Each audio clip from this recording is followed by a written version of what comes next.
Welcome to Cozy Vintage Studio. Tonight you'll travel to New York in the 1940s. On a calm Halloween night, the streets glow under soft lamps, and the wind carries the scent of rain and candles. This is the story of Cora, a young girl who has never celebrated Halloween before. After moving to the city, she steps outside for the first time, where paper lanterns sway in the wind.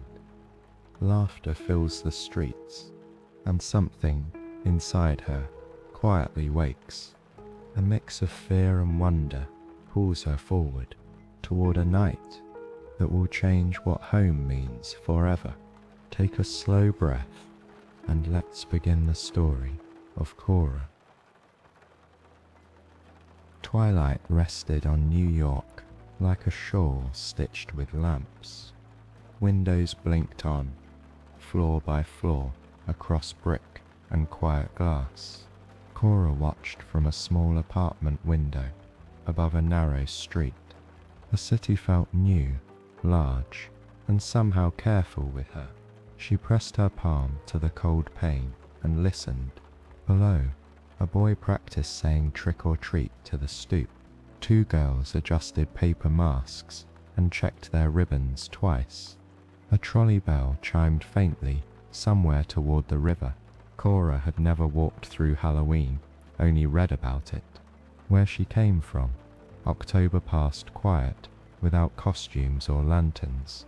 Here, doorways glowed like low moons, and stairs whispered of adventure. She breathed in, held it, and let the room settle.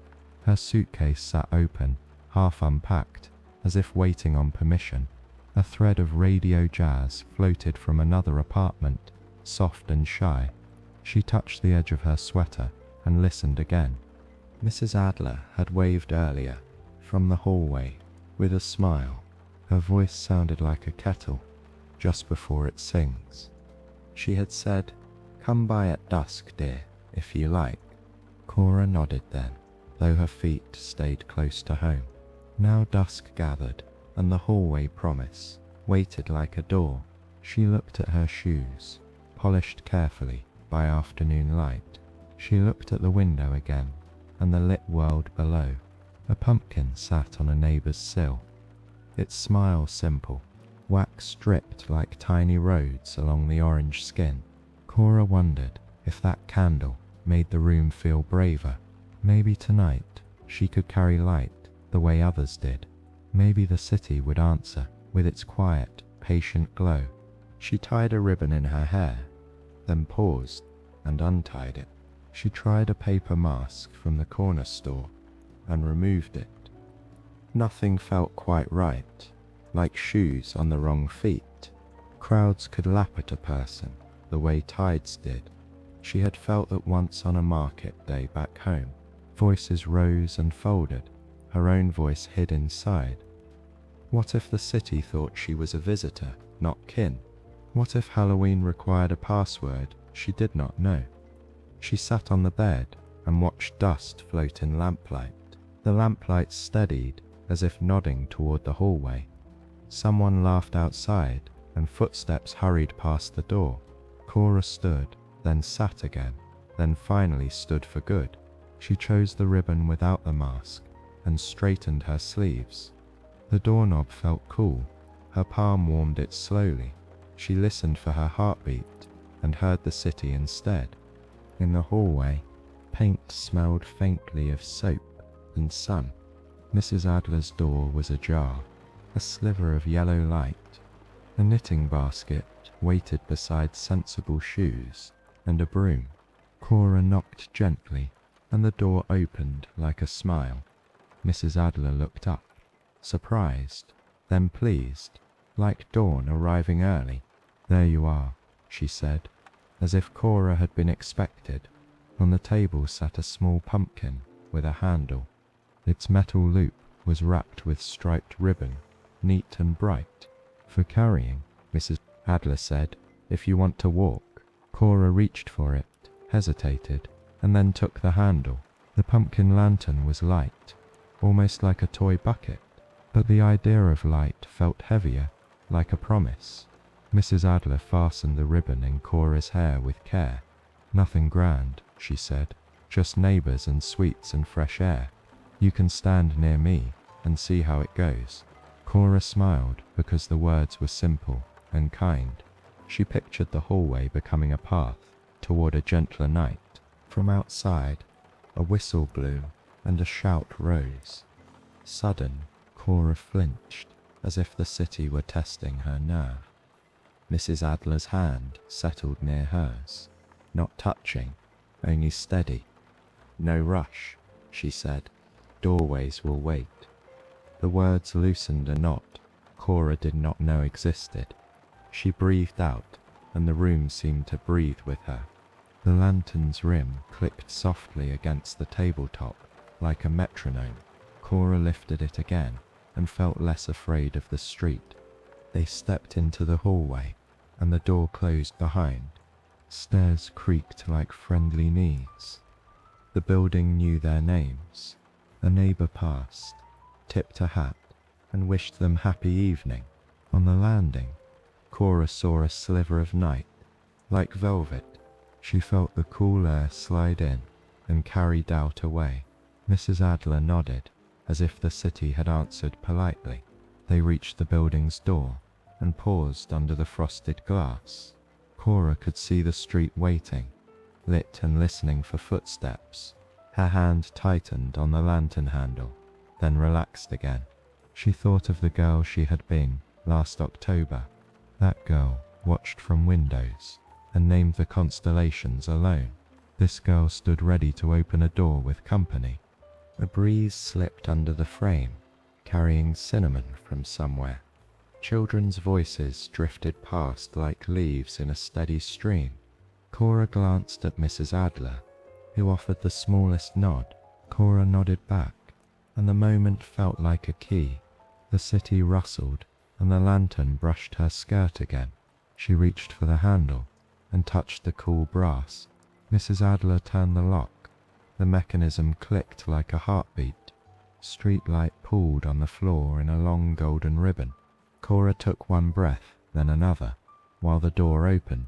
The sounds gathered softly: shoes, laughter, and a distant trolley. She lifted the lantern, and its glow reached the threshold. Her doubts did not vanish. They simply stepped aside briefly. A small courage rose, careful as a new flame. Mrs. Adler adjusted her coat, patient as a watchful host. Together they leaned toward the night, listening once more. Cora imagined the street like a river she could enter gently. She felt ready to let the current carry. Doorknob cooled under Mrs. Adler's hand as it turned. The slice of night widened, bright with small wonders. The door opened to a breath of October, half chill, half promise. The street below seemed alive with a low hum of voices and motion.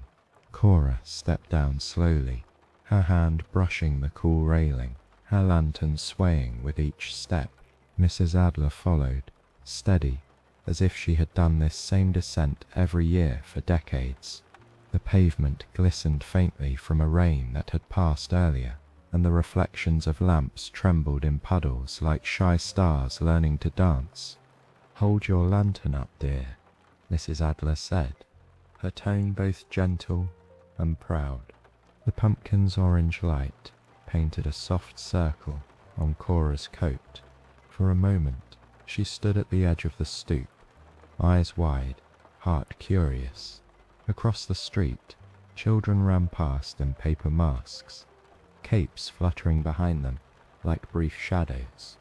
Their laughter had no sharpness, just a rhythm that felt safe. A man on a corner handed out wrapped sweets from a tin. Somewhere down the block, a record played faintly through an open window. Strings, slow and playful, a tune for the wandering.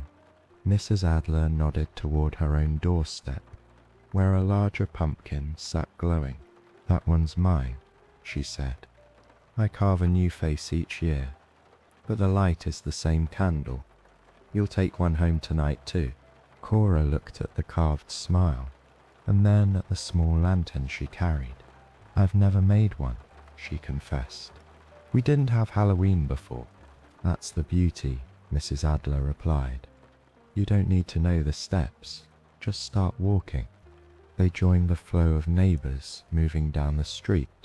Cora noticed the patchwork of costumes, one child as a black cat, another as a pilot, one with paper wings taped to a sweater. Everyone looked certain of their place in the parade. The thought made her hesitate.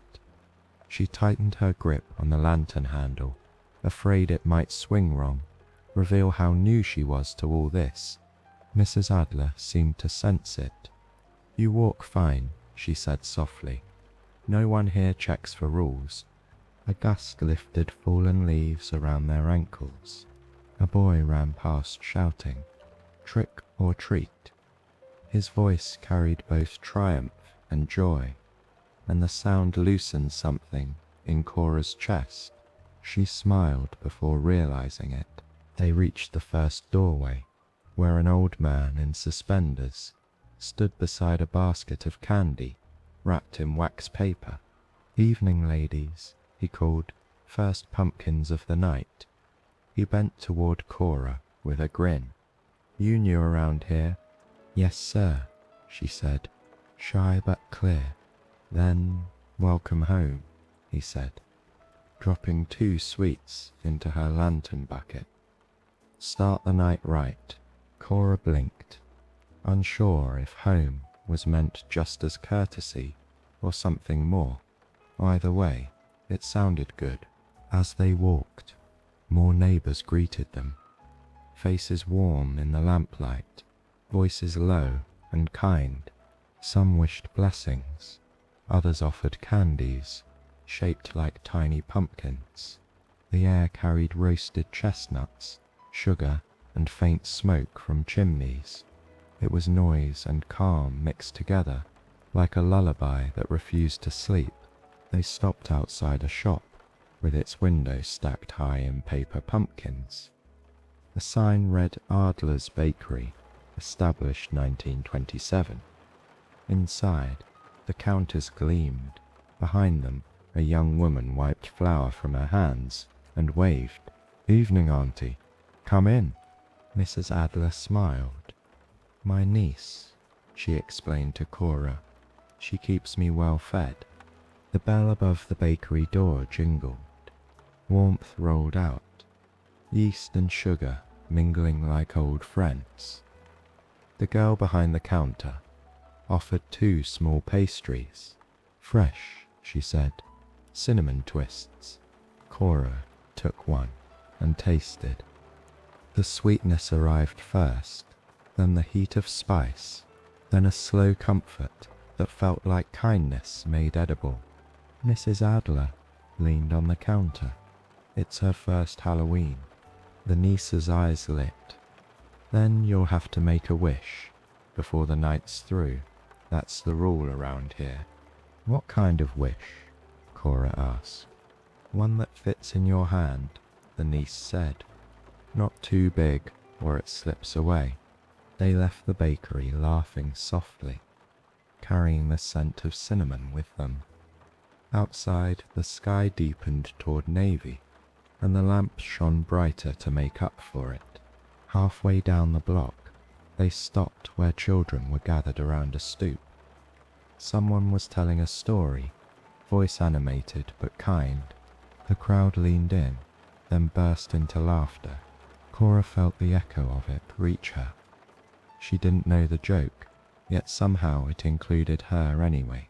She looked at Mrs. Adler, who gave her a conspiratorial wink. "See," she said, "nothing to be afraid of." For a brief second, Cora imagined her old village, the quiet streets, the early dark. She wondered if anyone there was out tonight, or if the world back home slept through this same hour, unaware of all the lights glowing here. The thought didn't ache as much as before. It felt more like gratitude that she could see 2 worlds at once. They reached a corner where a street musician played harmonica, the tune gentle and familiar, even though Cora had never heard it. Coins clinked in his hat as children danced near his feet. Mrs. Adler paused and listened, eyes half closed. Same tune since I was a girl, she said. I think the city hums along. Cora stood still too, lanterns swinging slightly. The rhythm was slow, almost like walking. Maybe this was what it meant to belong, not to know every step, but to feel part of the song. When the tune ended, they clapped softly, and the man tipped his hat.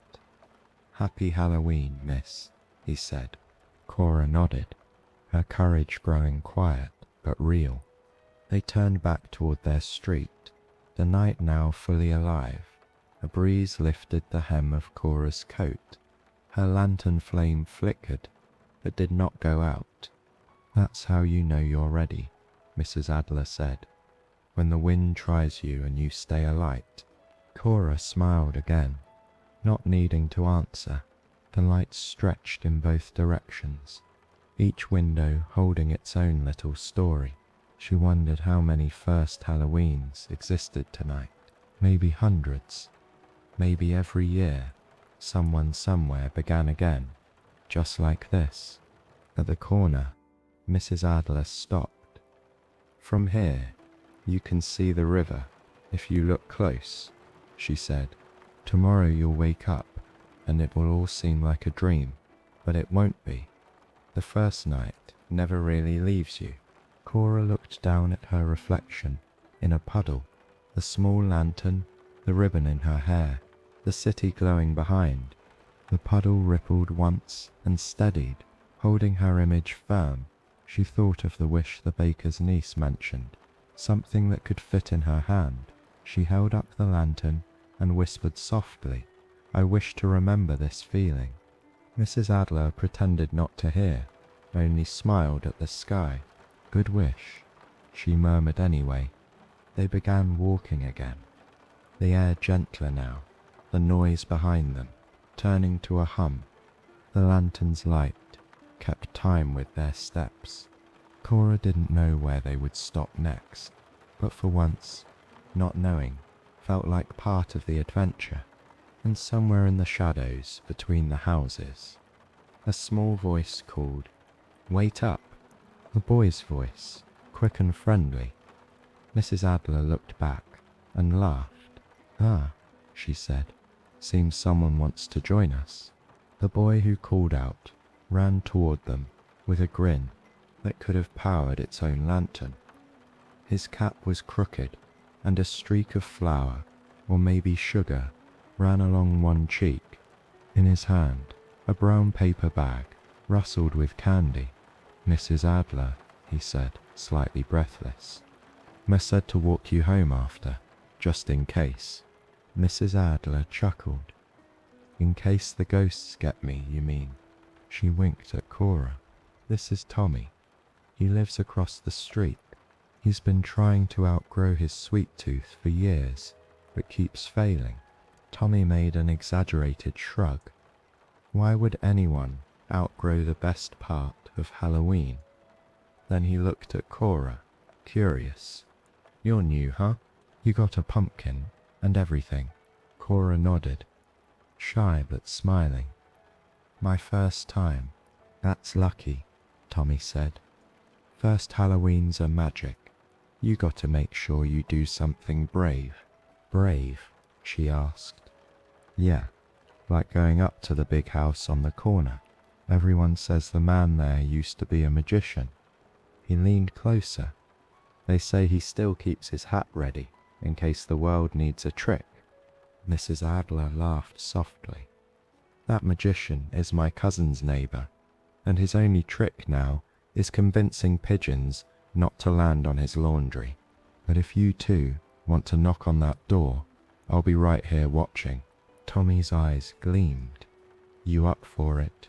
Cora hesitated, looking toward the corner where an iron gate guarded a grand stoop. Candles burned behind tall windows.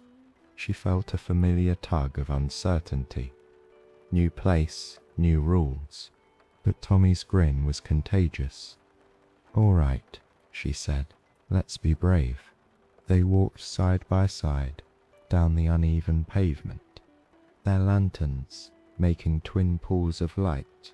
Tommy talked as they went about his school, his dog named Buttons, and how last year his costume fell apart halfway through the night. Cora listened, her nervousness fading into quiet amusement. The city no longer seemed so large, the night no longer so sharp. When they reached the magician's house, they paused at the gate. The brass handle was cold, but welcoming, the paint worn from years of hands. Cora could see the outline of someone moving inside, a tall figure adjusting the curtains. Tommy took a breath.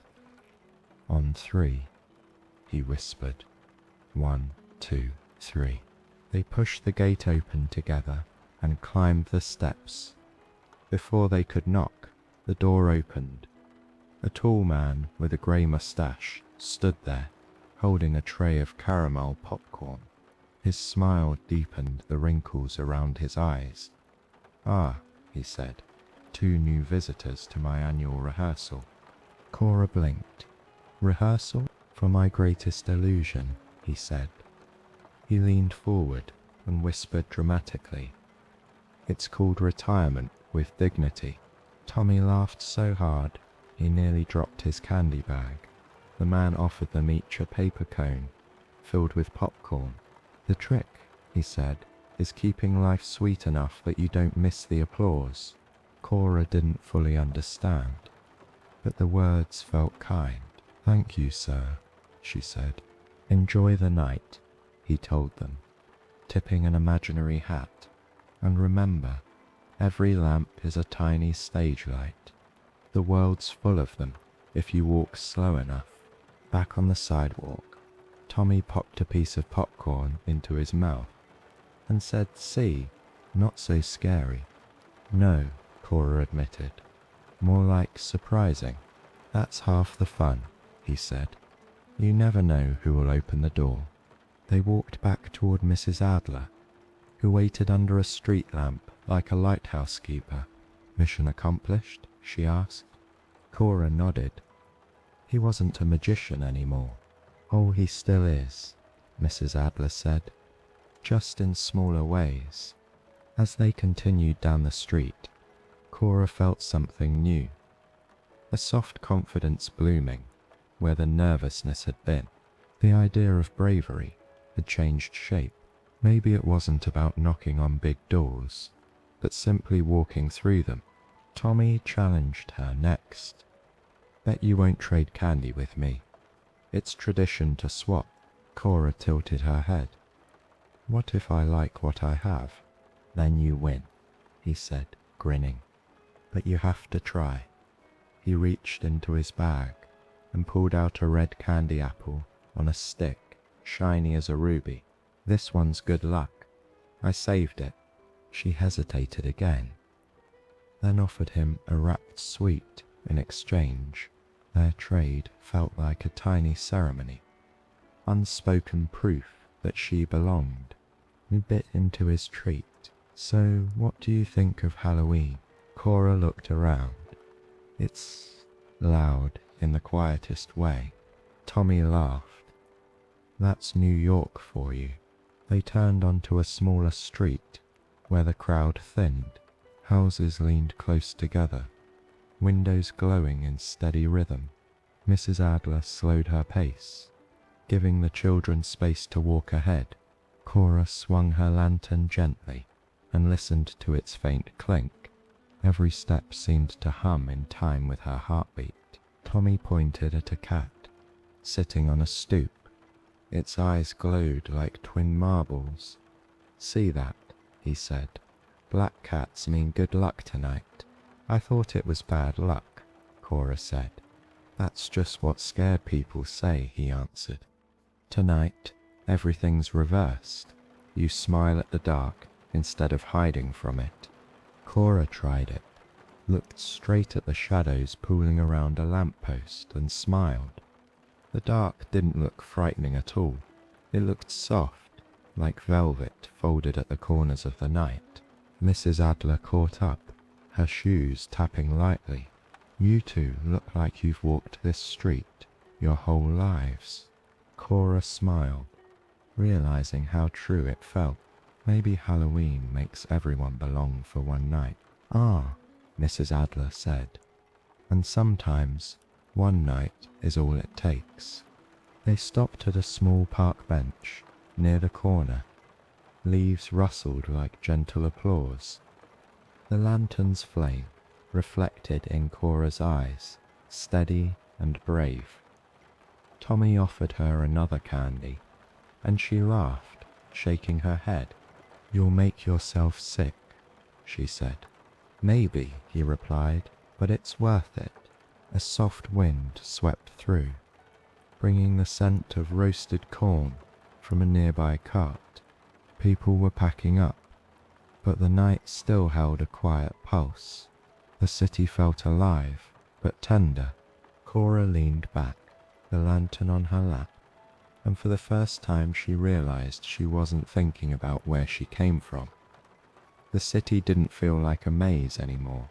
It felt like a story, one she had stepped into, instead of just hearing from afar. Mrs. Adler checked her watch. "We'll visit one more street before heading home," she said. "The best pumpkins are there." Tommy jumped up. "Race you to the corner." Cora laughed, the sound surprising her. She ran after him, the lantern swinging, her laughter threading through the night air like a new melody. The city instantly remembered, and when she reached the corner, breathless but smiling, she looked back to see Mrs. Adler, following at her own steady pace. The lanterns behind her, glowing like a line of stars, leading them deeper into the heart of Halloween. The next street opened, like a secret, kept only for those who wandered long enough to find it.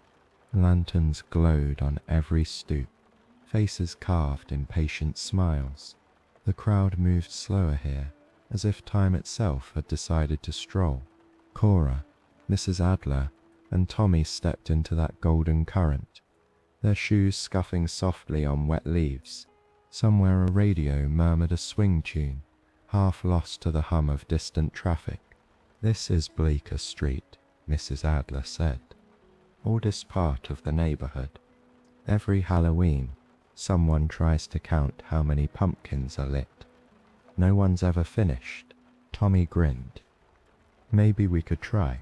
Cora looked down the lane, where hundreds of small flames winked in the dark. "We'd still be counting by morning." "Then it's a good place to stop for a while," Mrs. Adler said. Her breath rose in the cold air, curling like smoke. "Let the night slow you down." They paused near a bakery window. Behind the glass, rows of loaves waited under a towel embroidered with tiny moons. The smell of bread drifted out through a cracked window. Cora inhaled deeply, warmth and yeast folding together like a lullaby. She thought of the plain bread her mother used to bake back home, and for a fleeting second the two scents merged, past and present, meeting in one breath. "Do you miss it?"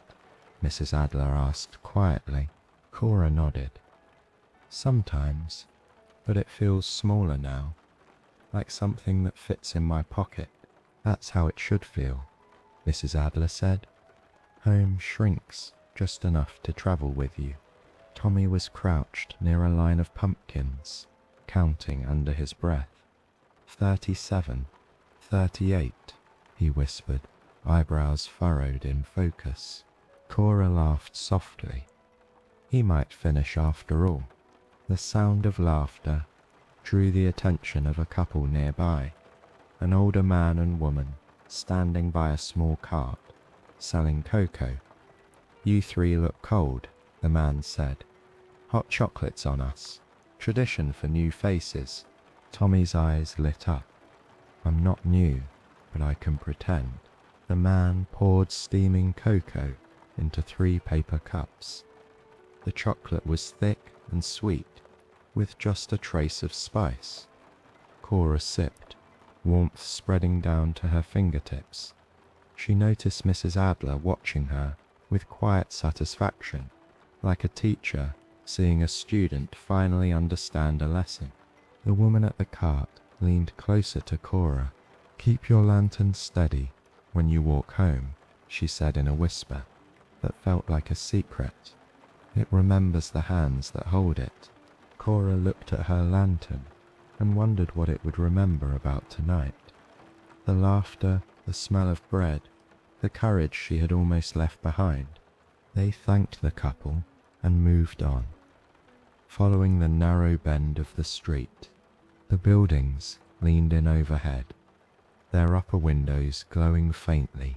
Somewhere, a piano played a slow, hopeful tune.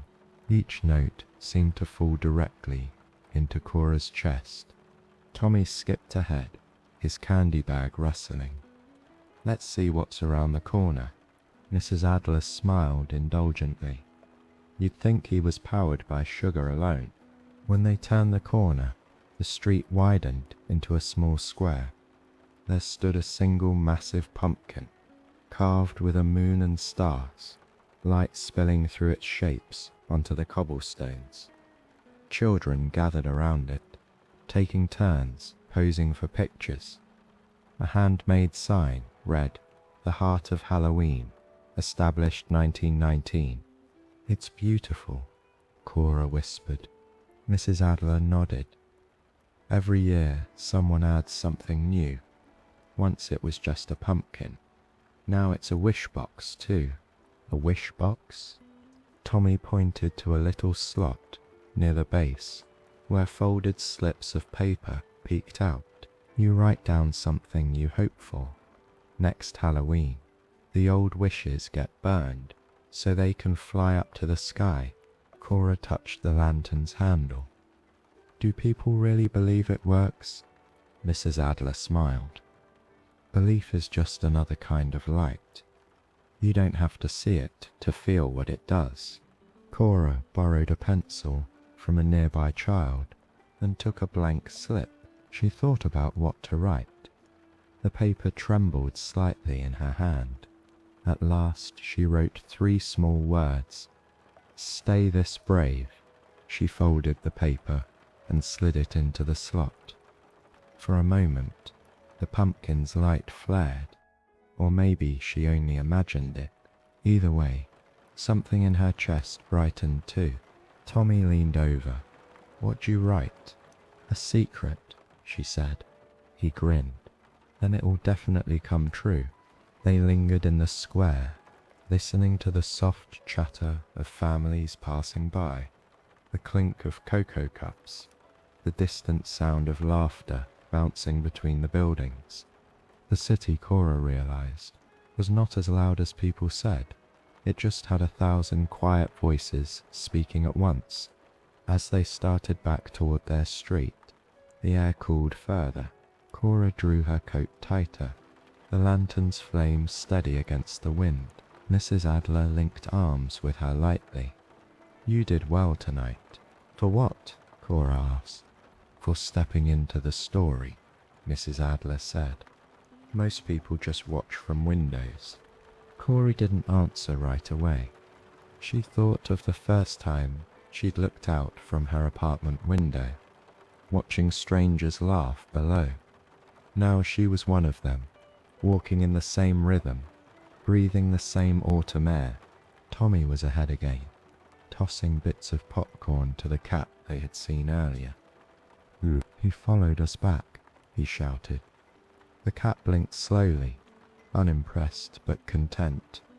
Mrs. Adler shook her head, amused.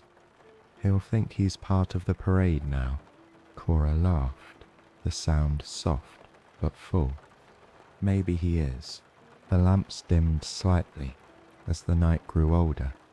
A thin mist crept up from the river, silvering the edges of everything. The air smelled faintly of rain, yet to fall. Cora tilted her head upward and saw clouds moving slow as thoughts.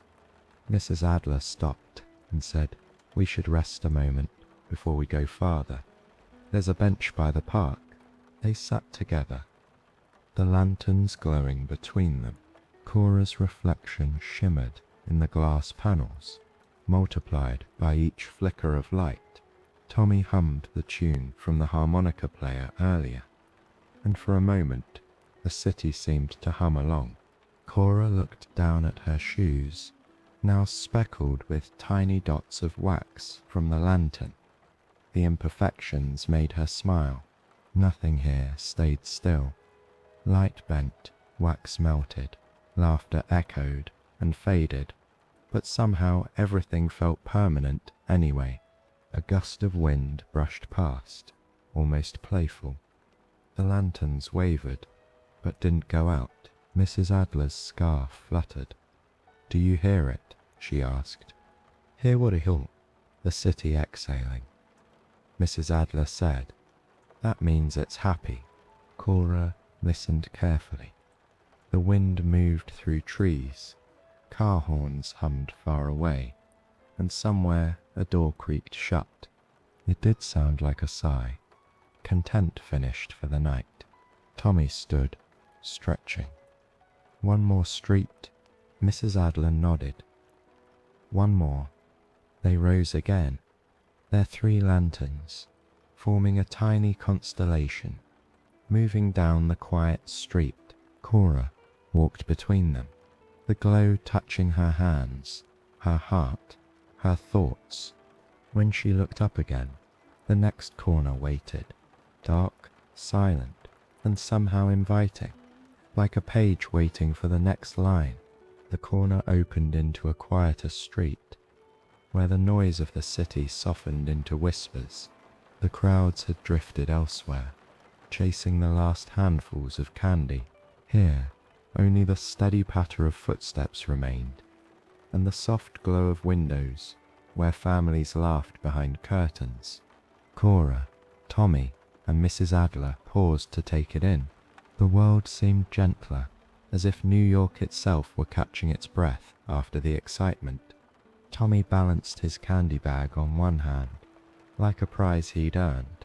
"This is the part I like best," he said. "When everything's slower, feels like the night belongs just to us." Mrs. Adler nodded. "It's when you can hear the good thoughts you missed before." She gestured toward a bench beneath a maple tree, its leaves golden even in the dark. "Sit a moment, you'll see what I mean." They settled down. Cora placed her lantern beside her shoes and listened. Somewhere far away, a horn sounded, long and mellow. The breeze carried a blend of cinnamon, old wood, and the faint salt of the river. Her senses collected these fragments, storing them like small treasures. Tommy opened his bag and offered her a candy apple, wrapped in paper. "This one's perfect," he said. "I've been saving it." Cora smiled, remembering how he had spoken about bravery earlier. "Then we should share it." He hesitated, then nodded. "Only fair, half for courage, half for taste." They peeled the paper and took turns biting into the crisp sugar shell. The sweetness crackled. The apple beneath was cool and tart. "It tastes like autumn," Cora said. "Like victory," Tommy replied, grinning. Mrs. Adler watched them with quiet amusement. "Do you know my first Halloween was during the war?" she said. "Candies were scarce, but we found ways to make the night special anyway. My mother used to bake apples with sugar and cinnamon, and she'd tell us stories while they cooled. We thought they were magic." Cora leaned forward. "What kind of stories?" "Ones that made the world seem safe, even when it wasn't," Mrs. Adler said. "That's what good stories do. They remind you the dark never lasts forever." The thought stayed with Cora. She looked around. The lamps, the faint rustle of leaves, the glow from doorways. Everything was both dark and lit at once. It wasn't frightening. It was balanced. Tommy stretched his legs. You think they're still telling those stories now? Mrs. Adler nodded. In every house with light, a boy passed by, carrying a broomstick, nearly twice his height. His mask had slipped sideways, revealing a shy smile beneath. He waved as he went. Cora waved back without thinking. Something about that small exchange made her chest feel warm. She turned to Mrs. Adler. Do you ever think people in the city know they're part of a story too? Mrs. Adler considered. Some do. Most forget. But nights like this help them remember. Tommy tossed an apple seed toward the curb. Then we're characters tonight, he said. You're the wise neighbor, I'm the troublemaker, and she, he pointed at Cora, is the girl who learns what magic feels like. Cora laughed. That's quite a cast. You'll see, Tommy said, serious now. Every story's got a turning point. I think this is yours. She didn't argue. Maybe he was right. Maybe the moment she'd opened the door and followed the lantern light was when everything started turning. A gust of wind swept through the street, scattering a handful of leaves across their feet. Cora lifted her lantern before the flame could waver. Its glow bounced in her eyes, soft and steady. Mrs. Adler stood, smoothing her coat. Come on, you two. There's one more house before we turn back. I promised an old friend we'd stop by. They followed her to a narrow brick house with a porch light that flickered like it couldn't decide between shadow and shine. A sign beside the door read, Welcome Wanderers. Cora tilted her head. Do they know we're coming? They always do, Mrs. Adler said mysteriously, and knocked 3 times. A moment later, the door opened to reveal an older woman wearing an apron, dusted with flour. Her hair was tied up in a scarf, her smile quick and easy. Adler, she said warmly, and you've brought company. This is Cora and Tommy, Mrs. Adler said, 2 adventurers in training. The woman laughed and stepped aside. Then they deserve cocoa and cookies.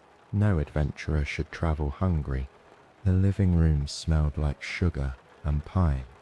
Cora took in the small details. The radio in the corner humming softly, the crackle of a log in the fireplace, a photograph of a young soldier tucked inside the mirror frame. It all felt like a chapter she didn't know she'd needed to read. They sat around a small table, sipping cocoa that steamed gently. The woman introduced herself as Mrs. Nolan. This house has been here since 1902, she said. Every Halloween, I light a candle for everyone who can't walk these streets anymore. It keeps them close. Cora looked at the candle on the mantel, its flame upright and sure. Do you think they see it? She asked. Mrs. Nolan smiled. I think they feel it, same as you feel warmth, even when you close your eyes. The idea settled in Cora's chest like a feather, finding its place. Tommy asked about the photograph, and Mrs. Nolan told them it was her brother, gone long ago, but never really gone. She said it lightly, as though grief and joy had made peace with each other over the years. When they finished their cocoa, Mrs. Nolan packed a small paper bag for each of them. Cookies tied with orange string. Take them for later, she said. Sweet things keep courage fresh. Outside again, the wind had softened. Cora held her bag close and glanced back at the house. The window glowed, the candle inside steady as ever. Mrs. Adler adjusted her scarf. She bakes for half the city, she said, and for the other half, she prays. They began walking homeward. Tommy hummed another tune, and Cora found herself joining in quietly. The city around them felt changed. Not louder, not quieter, but more familiar. The distance between her and everything else had shortened somehow. "Mrs. Adler?" Cora asked after a while. "What happens when Halloween ends?" "Oh, nothing ends," Mrs. Adler said. "It just puts on another costume. Tomorrow it'll look like morning." Cora smiled at the thought.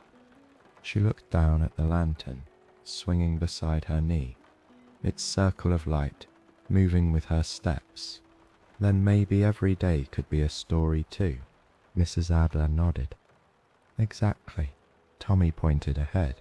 "Look, snow cones!" Cora laughed. "Snow cones. It's freezing. That's what makes them brave," Tommy said, running ahead toward a vendor still open despite the chill.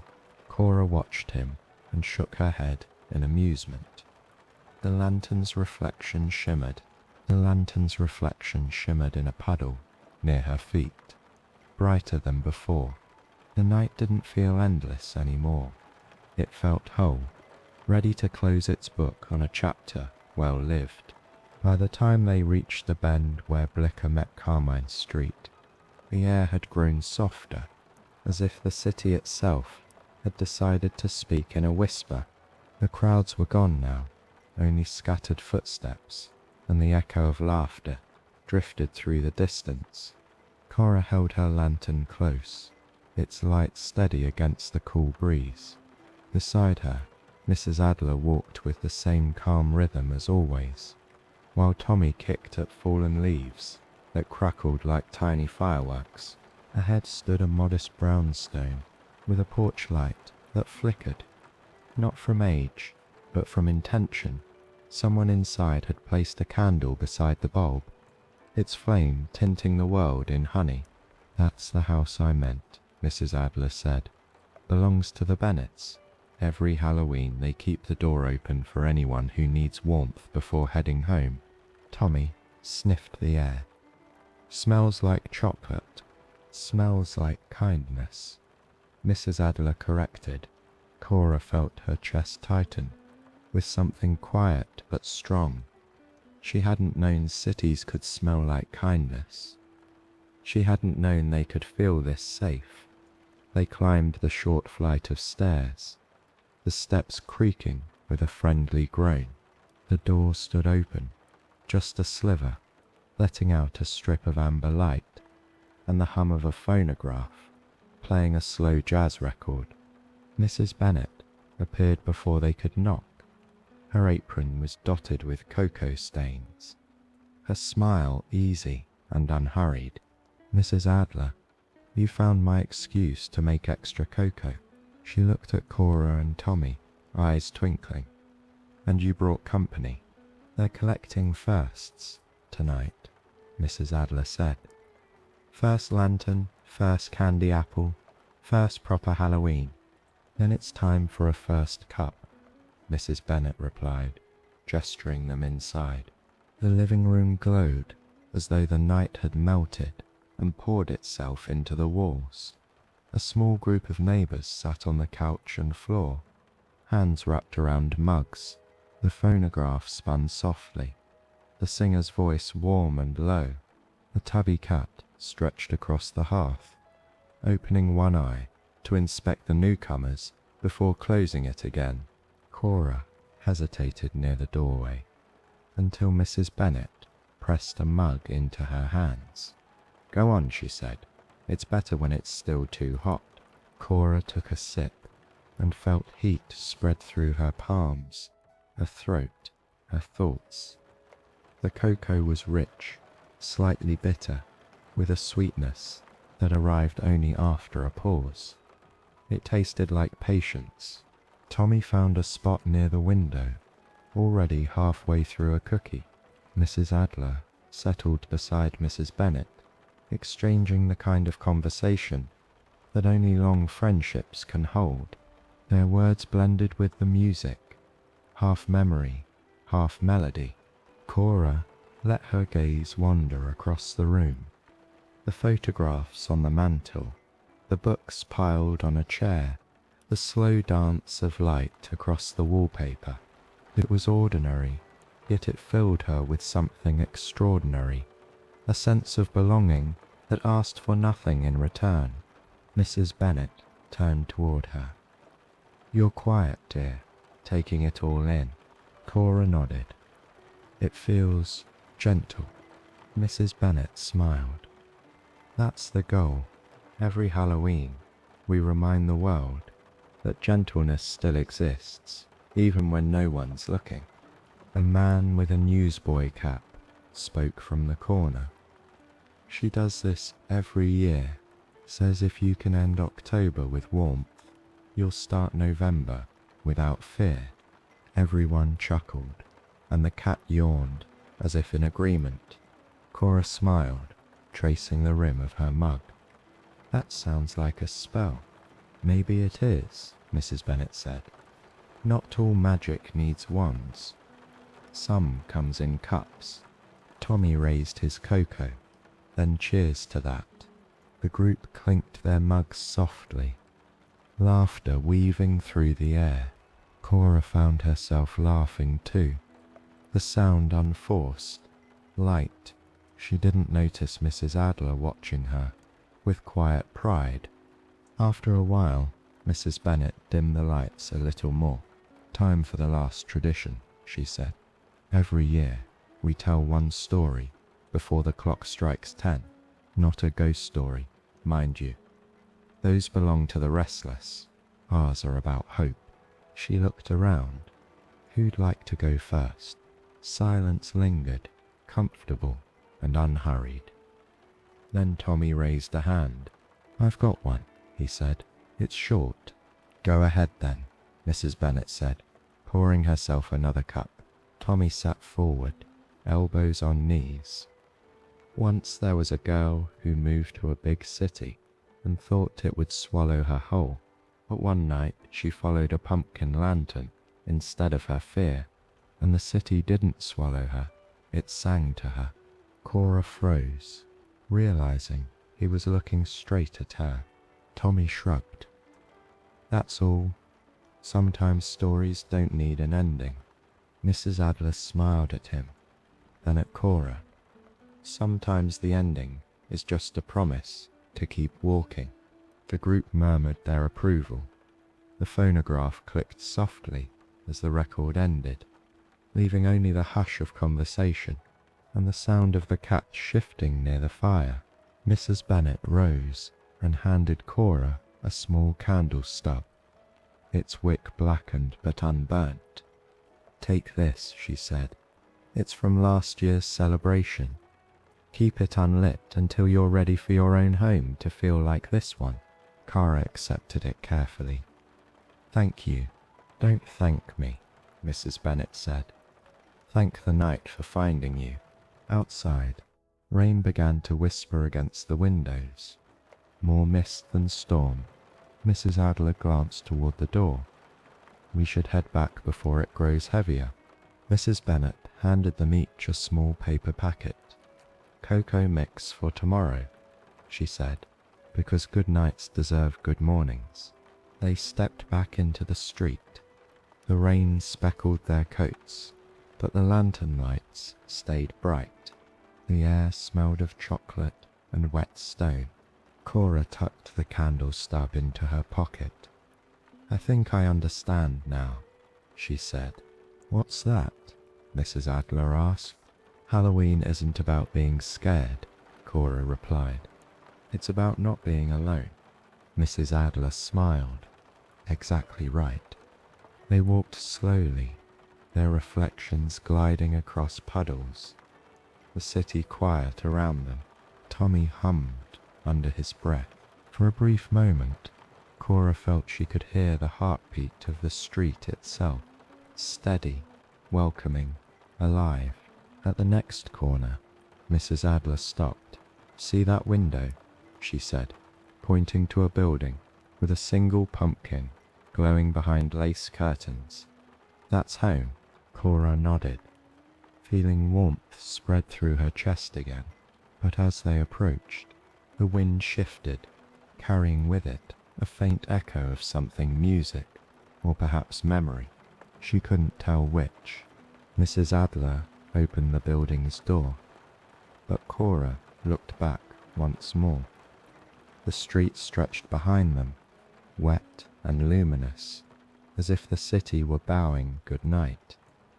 The last thing she saw before stepping inside was the Bennett house, its door still open, the light still waiting for whoever might need it next. The stairwell smelled faintly of rain-soaked coats, and the polish of old wood, the warmth of the hallway wrapped around them. As soon as Mrs. Adler closed the building door, Tommy yawned and gave a half-hearted wave. "I'll wonder where I am," he said, already backing toward the exit. "Same time next year?" Mrs. Adler smiled. "Same time, same lanterns." Cora wanted to say something more, but words tangled in her throat, so she just waved, and he seemed to understand. The boy vanished into the drizzle, his footsteps quick but light. The door clicked behind him, and silence filled the space like a soft blanket. Mrs. Adler adjusted her scarf. "You did well tonight, dear. You walked the city's heart, and didn't flinch once." Cora smiled shyly. "I think the city walked me too." Mrs. Adler chuckled. "Then you're both the better for it." She touched Cora's shoulder. "Get some rest, but before you sleep, keep your lantern burning a little while. It tells the night you got home safe." Cora nodded. The candle's small flame still wavered behind the orange shell, steady as her heartbeat. Upstairs, her apartment felt changed. It was the same small room, with its slanted window and suitcase, half unpacked, but it didn't seem as lonely now. The sounds outside no longer pressed against the walls. They drifted in like lullabies. She set the lantern on the windowsill. Its light spilled over the glass, flickering against the drizzle. Across the street, she could see Mrs. Adler's window glowing, and imagined the older woman tidying her teacups, humming some song from long ago. Cora untied the ribbon from her hair and laid it beside the candle. She could still smell cocoa and wood smoke on her coat. The scent anchored her like a hand at her back. She sat on the edge of the bed, feet dangling above the rug, and let the evening replay. The laughter of children, the warmth of strangers, the jazz humming behind open doors. She'd thought belonging would come from recognition, from someone saying, "You're one of us." But now she understood it was quieter than that. Belonging was the moment she'd stopped worrying if she deserved it. Outside, a trolley bell rang, muted by the mist. Somewhere down the block, a door shut with a comforting thud. She leaned against the wall and closed her eyes, listening. Her thoughts wandered back to her old town, a place of hills and long shadows, where October meant wind and little else. She pictured her mother setting out candles for prayer, not celebration. The same light, different reason. She smiled softly. Maybe people everywhere were just trying to talk to the dark in their own language. She thought of the wish she'd left inside the heart of Halloween pumpkin. Stay this brave. It felt almost foolish then. But now she sensed it wasn't about courage for one night. It was about remembering that she had been brave once and could be again. Her reflection shimmered faintly in the window pane. A girl with tired eyes and a quiet grin, holding a lantern that looked far too bright for its size.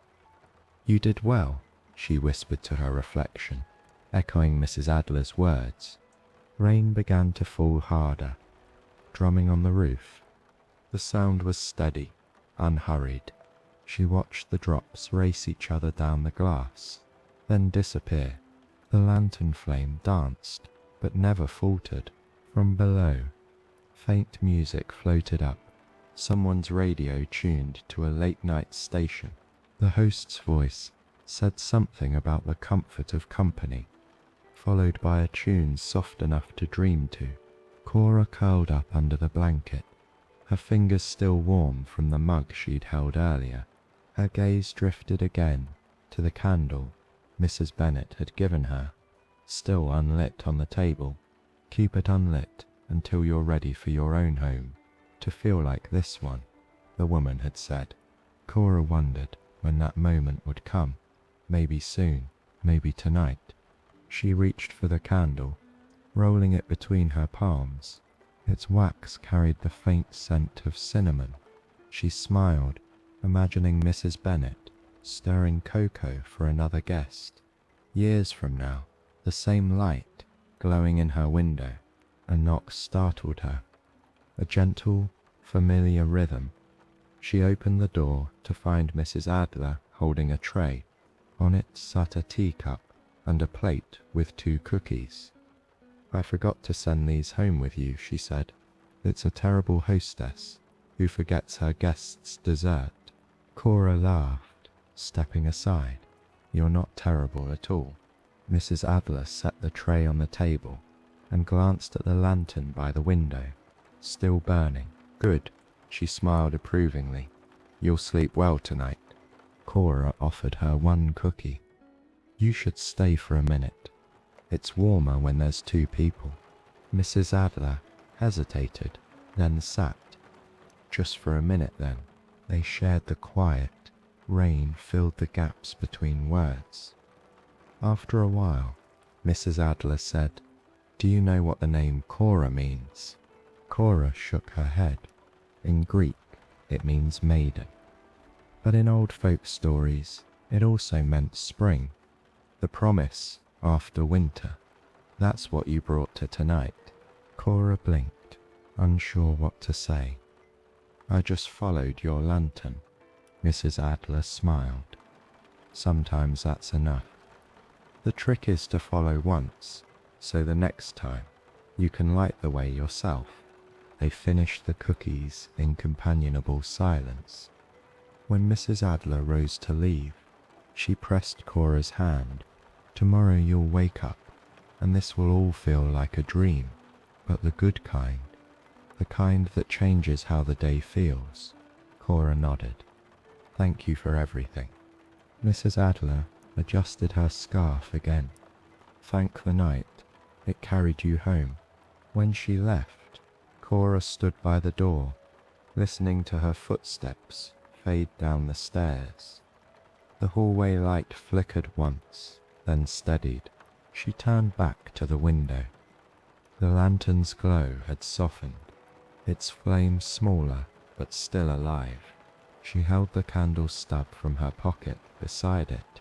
"Not yet," she whispered, setting it down. "But soon." Outside, the rain softened to a mist again, as if the city exhaled in relief. Across the street, Mrs. Adler's window darkened. Then one by one, the other windows followed, until only Cora's remained lit, a single amber square in the sleeping block. The flame wavered once more, reflected in her eyes. The city had gone quiet, but inside her, something new was awake, a steady hum of belonging that didn't depend on anyone's permission. She leaned her head against the cool glass and smiled at her faint reflection. "Good night, New York," she whispered. "I'll see you in the morning."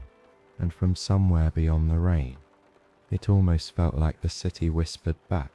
The next morning began with the city wrapped in fog, but our story stayed with the night, because Halloween, in New York or anywhere else, has a way of stretching past midnight. The fog, after all, was only the breath of the candles still cooling on windowsills. Cora hadn't slept much, not because of noise, but because the quiet was too full. She dreamed in pieces, children's laughter, the sound of cocoa being poured, Mrs. Bennet's phrase, "Not all magic needs wands." When she woke, the lantern had burned down to a small stub of wax. The light was gone, but the circle it had cast remained. faint on the table, like a memory that refused to leave. By afternoon, the sun had broken through. She dressed and wrapped her coat tight, then opened her window to let in the city's steady hum. Below, boys chased each other with paper planes, and a vendor called out about roasted peanuts. Ordinary again. But to Cora, everything looked gently rearranged, as though the streets had shifted overnight to welcome her. A knock came 3 soft taps. She smiled even before she turned the knob. Mrs. Adler stood there, cheeks pink from the cool air, holding 2 pumpkins. "For tomorrow's porch," she said. "But I thought we might make a lantern first. You shouldn't wait a whole year to light your own." Cora stepped aside. "I'd like that." Mrs. Adler set the pumpkins on the table and rolled up her sleeves. "Now, my dear, there are 2 rules for carving. 1. Never aim for perfection. It spoils the charm. 2. Every good lantern has a secret inside, a word, a wish, something just for you." Cora fetched a knife from the drawer, cautious but eager. "A secret inside," she repeated. Mrs. Adler nodded. "Mine always carries the same word, peace. I find it lasts longer than the candle." They began cutting slowly, the room filling with the earthy scent of pumpkin. The rhythm of their work blended with the city sounds beyond the window, brooms sweeping stoops, a radio tuning between stations, laughter from a passing couple. When the top came off, Cora scraped the inside clean. She hesitated. "What if my secret doesn't make sense yet?" "Then you're writing in pencil," Mrs. Adler said. "The night will finish it for you."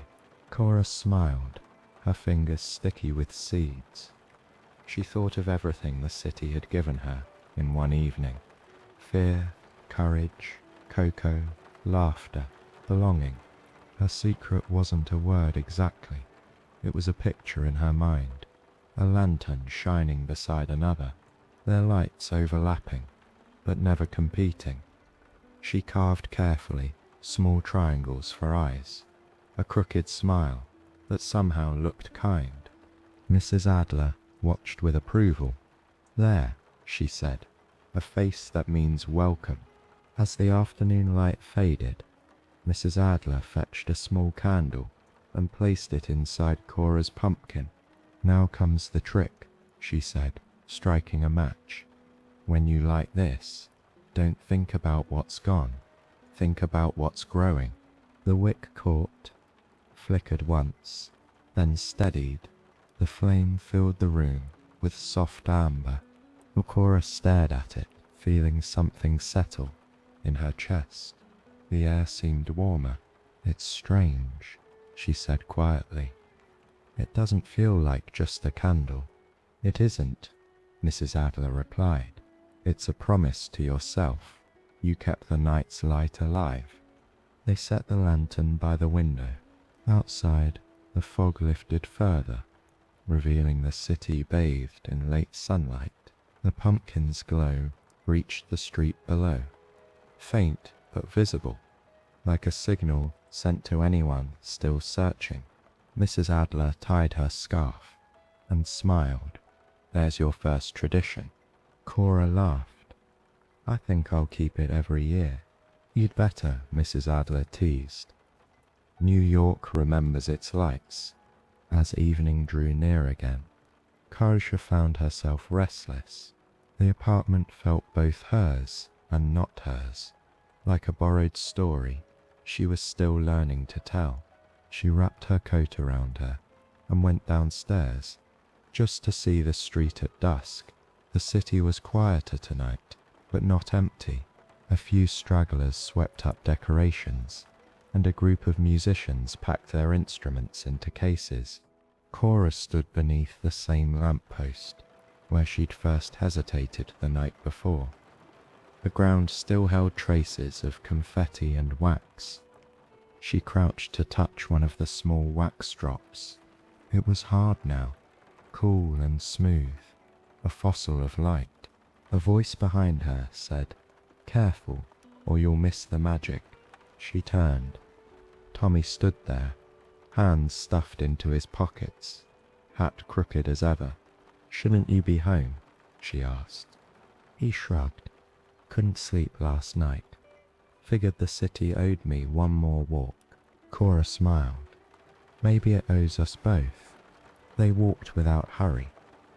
The air smelled faintly of smoke from someone burning leaves in a yard. Storefronts were half lit, their signs flickering lazily. Cora noticed how different everything looked in calm light.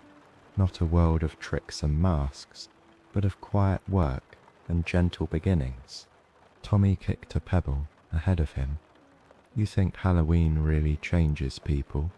Cora considered. "I think it reminds them they can change." He grinned. "That's the same thing, isn't it?" Maybe it was. They reached the small park bench from the night before and sat. The same tree rustled overhead. Its leaves thinner now, some drifting loose and tumbling into the gutter. "I didn't thank you," Cora said after a while, "for the apple, the walk, the story."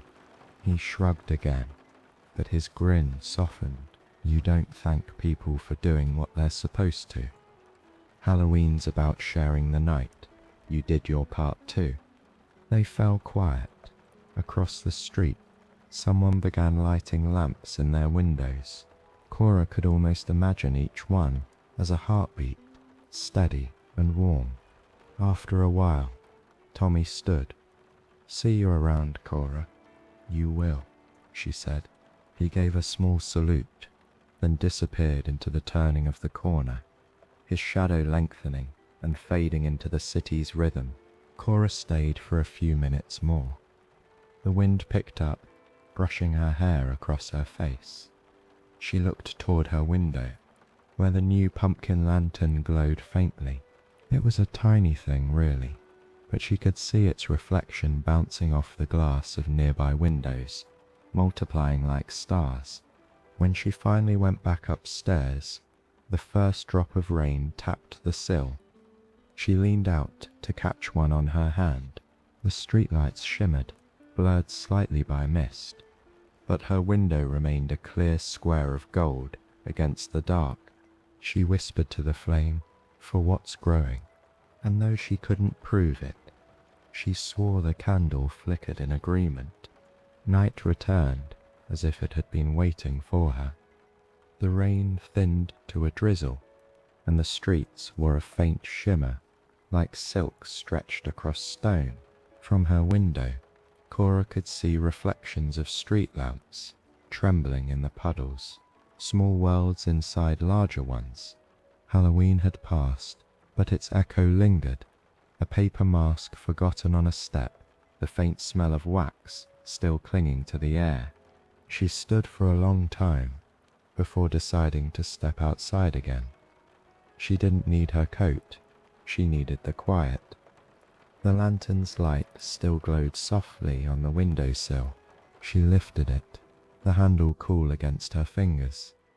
The candle had burned halfway down, but its flame steadied as if it had been waiting for motion. The building's stairwell hummed faintly with pipes and old wood. Each step creaked with memory. Outside, the street was nearly empty. Only the soft whisper of tires from distant cabs and the rhythmic drip from a gutter. The kind of silence that wasn't lonely, just thoughtful. She started walking. The city felt different now, smaller somehow, or maybe she had simply grown into it. The same stoops she'd feared to approach last night now seemed to nod in recognition. Here and there, pumpkins still burned, their faces dim but loyal. When she reached the corner, she looked up. The moon hid behind a veil of clouds, a pale smudge in the grey. Her breath came out in mist. It felt good to be part of the same rhythm, the slow breathing of a city winding down. Halfway down the block, She passed a shop with its sign turned backward. Through the window, she saw a man sweeping confetti into a dustpan. He looked up, smiled, and gave a small nod. She nodded back, no words, just acknowledgement that both of them existed in this shared fragile hour. Her shoes tapped softly against the wet pavement. She thought of Mrs. Adler, probably in her chair with a blanket, reading by the same lamp as always. She thought of Tommy, likely asleep, dreams full of streetlights and candy wrappers. And she thought of herself walking alone, but not lonely. At the next corner, she stopped under a canopy to shield her lantern from the rain. The flame flickered but held. She crouched to adjust the candle, her reflection bending and swaying on the glass. For a brief second, she saw another version of herself in that reflection. The girl from yesterday, standing on the same street, afraid to cross it. The sight made her smile. "You did it," she whispered to her reflection. "You stepped outside." A gust of wind sent rain skimming across the ground. Somewhere a door slammed, then reopened. A cat darted between trash cans, tail high and sure. The city's heartbeat continued, calm and steady. Cora began walking again, following the faint trail of lamplight leading back toward her street. Her mind wandered, not to big thoughts, but small ones. She wondered who had first carved a pumpkin, who had decided that candles could chase away fear. She wondered if people across oceans celebrated something similar tonight. Perhaps everyone was trying to find a way to talk to the dark. She passed Mrs. Bennet's house. The door was closed now, but the window still glowed. A single candle burned in its usual spot, haloed by the fog. Cora stopped, watching it for a moment. It looked like a guardian keeping watch over the sleeping city. She reached into her pocket and touched the small stub Mrs. Bennet had given her. "Keep it unlit until you're ready for your own home to feel like this one." She thought maybe she was ready now. The rain eased.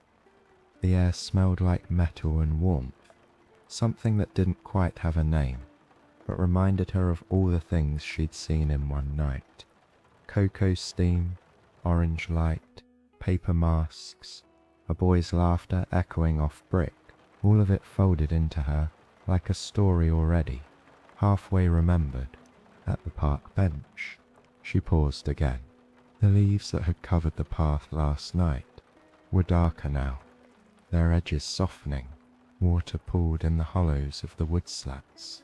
She sat anyway, the dampness cold through her skirt, the lantern's glow stretched across her knees.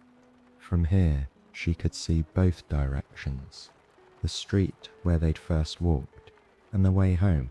Somewhere in between hung the invisible line where fear had once stood. It felt good to know she had crossed it. She opened the paper bag Mrs. Nolan had given her, the one tied with orange string. Inside were the cookies, a little crushed but still whole. She broke one in half and smiled at the simple act. It wasn't just a sweet, it was proof that someone had thought of her. The sound of footsteps pulled her attention. A man walked by, tipping his hat politely, the kind of small kindness that keeps cities gentle. She returned the gesture without thinking. When he disappeared around the corner, the world went still again. Cora tilted the lantern to peer at the candle. It was burning lower now, the wax forming small rivers down its sides. "All right," she said softly. "We'll go home soon." She rose, her shoes leaving faint prints on the wet pavement. The city lights reflected off them, gold and silver mixed like scattered coins. As she walked, the lantern's glow brushed against fences and doors, as if marking her path. By the time she reached her building, the drizzle had stopped completely. The air was cool and forgiving, She paused at the bottom step, looking up toward her window. From here, she could see the faint glimmer of her unlit candle resting on the table inside. Mrs. Adler's window was dark now. Everyone was asleep, but Cora didn't feel the need for noise. Silence suited her. She climbed the stairs slowly, careful not to let the lantern sway too much. The building was quiet, except for the low hum of pipes and the sigh of settling beams. At her door, she turned the knob and slipped inside. The warmth greeted her like a friend. She set the lantern on the table and watched the flame dance one last time. Then gently, she blew it out. Smoke curled upward, thin and silver before fading. The smell of melted wax lingered, sweet and faint. The darkness that followed wasn't empty. It was full of all she'd seen and heard, folded neatly into the room like a new belonging. She reached for the small candle from her pocket, placed it in the lantern's center, and struck a match. The flame leaped to life easily, as if it had been waiting. Her first home light. It wasn't bright, but it didn't need to be. It simply glowed, quiet, confident, and warm. Outside, the city held its breath. Then somewhere, in the distance, a church bell struck midnight. The bell's final echo melted into the night, leaving a hush that seemed almost deliberate. Cora sat near the window, watching her candle burn. The flame had steadied into a perfect stillness. No flicker, no tremor, as though even the air was listening. She rested her chin on her knees, blanket draped over her shoulders, and looked out at New York. Slick streets, sleeping windows, one or two lamps still holding vigil. She'd thought the city never slept, but maybe it simply dreamed with its eyes open. The lantern's glow filled her small apartment, painting soft orange halos on the walls. Every shadow felt friendly now, the kind of dark that lets light show its gentlest side. She thought of Mrs. Adler's words, "Home shrinks just enough to travel with you." The phrase replayed in her mind until it became a rhythm, a heartbeat matching the quiet tick of her clock. She rose, crossed to the window, and cracked it open. Cool air rushed in, carrying a faint trace of wet brick and something sweet, maybe roasted peanuts, from a vendor closing up late. The city sighed beneath her, content. She breathed in with it. On the sill, a bead of wax had cooled into a tiny curve, like a crescent moon. She touched it lightly. It broke apart between her fingers, but left a warmth behind, small and real. Her gaze drifted to Mrs. Adler's window across the street. Dark now, but Cora could almost imagine the old woman's soft snore, the blanket pulled up to her chin, a book slipping from her lap. "Sleep well," Cora whispered. "You earned it." The candle sputtered faintly, then regained its composure, the flame bending but not faltering. Cora smiled. "Me too," she murmured, but instead of going to bed, she found herself pacing the small room, every object feeling new. The teacup Mrs. Adler had given her, the folded scarf on the chair, the pumpkin lantern cooling on the windowsill. Everything spoke in small ways. Stories half told but waiting. She picked up her notebook, the one she had brought from home, its pages still mostly blank. The pencil felt comfortable in her hand. She didn't mean to write anything big, just something true. At the top of a fresh page, she wrote, October 34th, 1947, New York City, my first Halloween. It wasn't loud, it was warm. And maybe warmth is the quietest kind of magic. She paused, the tip of the pencil hovering. Her hand trembled slightly. but not from fear, just from the feeling that she was putting something into the world that would stay. Below it, she added, Mrs. Adler says every lantern has a secret inside. Mine says, keep growing, even in the dark. She smiled, closed the notebook, and rested her hand on it for a moment. Maybe someday she would show it to someone. Maybe even another newcomer who didn't know where to begin. A soft tap against the window startled her. She looked up.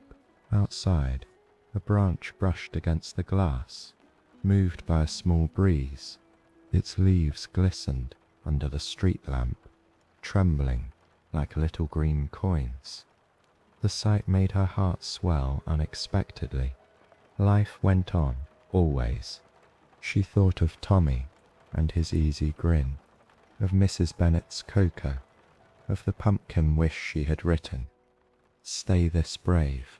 She wondered if that wish had already started working, reaching for her mug. She realized the cocoa had gone cold, but it didn't matter. Warmth now came from elsewhere, the kind that wasn't poured or lit, but grown. She walked to the window again, holding the lantern in both hands.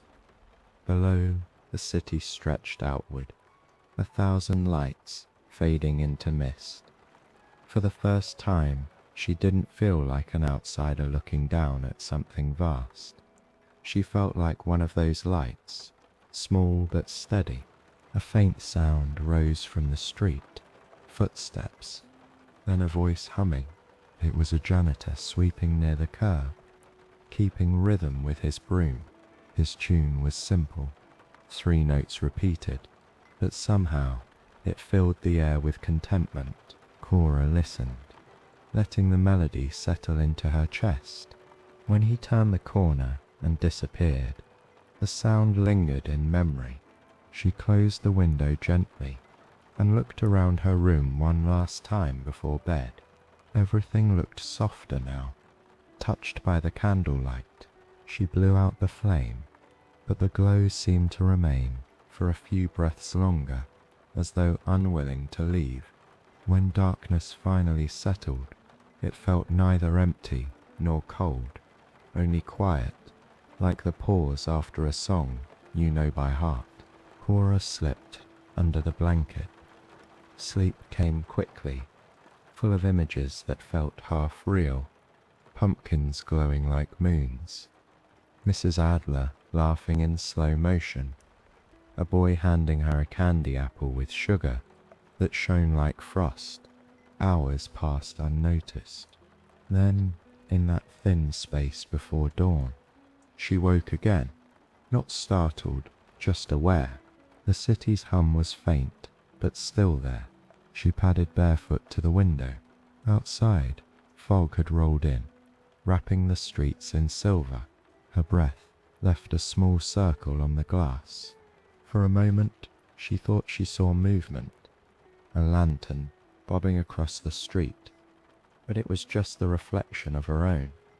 Still, she liked the thought that somewhere others were walking home, carrying lights of their own. She whispered, "Stay this brave," and felt the words drift out with her breath, joining the fog, joining the city's dream. The candle on her table had cooled completely now, the wick dark. She touched it once, then left it be. Some things didn't need to be relit. They simply stayed warm from memory. As the first hint of dawn colored the horizon, she realized something. She no longer needed to wait for next Halloween to feel this way. Belonging wasn't a holiday, it was a quiet decision, made every time you opened a door instead of standing behind it. She smiled, whispered good morning to the sleeping buildings, and drew her curtains halfway closed. The city, it seemed, smiled back in light, and somewhere deep in its rhythm, a promise hummed, the kind you don't have to hear to believe. Morning unfolded slowly, pale and kind. The fog lifted like a curtain, revealing rooftops rinsed clean by the night's rain. Cora woke to the smell of fresh bread drifting through the open window. Mrs. Adler must have started baking early. The world outside glimmered with new light, but inside her small apartment, something deeper had changed. The air carried a calm she had never known before, as if even the walls remembered the lantern's glow from the night before. She sat up, the blankets slipping from her shoulders, and looked around. Everything seemed to hum with quiet purpose. Her coat draped over the chair, the teacup half filled with yesterday's cocoa, the notebook lying open where she'd left her words. It felt like each thing in the room had found its place, and so had she. She moved to the window, resting her elbows on the sill. Down on the street, Mrs. Adler stood outside the building, talking with a milkman. Her laughter carried upward like sunlight through lace. Children hurried past, scarves flying, their voices bright. Halloween decorations hung limp and wet, but their colour still lingered, pumpkins smiling in daylight, paper bats swaying gently in the breeze. Cora smiled. The magic hadn't vanished. It had simply softened. She noticed her lantern still on the table, wax cooled into swirls of white. Beside it sat the small candle Mrs. Bennet had given her, the one she'd promised to light when her home finally felt like home. She held it between her palms. The scent of cinnamon lingered faintly patient. "Well," she whispered, "I think the time's come." She struck a match and lit the wick. The tiny flame rose, flickered, then steadied. In that small moment, everything aligned. The warmth of the candle, the hum of the city, the quiet beat of her own heart. She carried the candle to the window and placed it beside the pumpkin lantern, now only a shell of memory. The two lights, one fading, one beginning, sat side by side, reflections joining in the glass. For the first time since she'd moved here, the view outside didn't feel distant. It felt shared. Mrs. Adler looked up from the street as if she could sense the glow. Their eyes met through the glass. The old woman raised her hand in greeting, and Cora waved back. No words passed between them, but both understood. A knock sounded at her door. Light, quick, Tommy's kind of knock. When she opened it, the boy stood there, cheeks red from the chill, holding a folded newspaper. "Morning," he said. "Ma sent extra muffins, so I'm delivering." "Official business, then," Cora teased. He grinned. "Always. You gotta feed your neighbors if you want luck to stick." She laughed, taking the paper bag he offered. Inside were 2 blueberry muffins, still warm. "Tell your mum thank you." "I will," he said. "You coming out later? They're putting the pumpkins away, but Mrs. Adler says she's saving yours." Cora hesitated, glancing back at her glowing window. "I'll come in a bit." He nodded, then turned to go. Before leaving, he looked back. "Hey, happy first Halloween, even if it's over." "Thank you," she said, smiling. "Happy day after." When he left, she broke off a piece of muffin and ate it slowly, savoring the sweetness.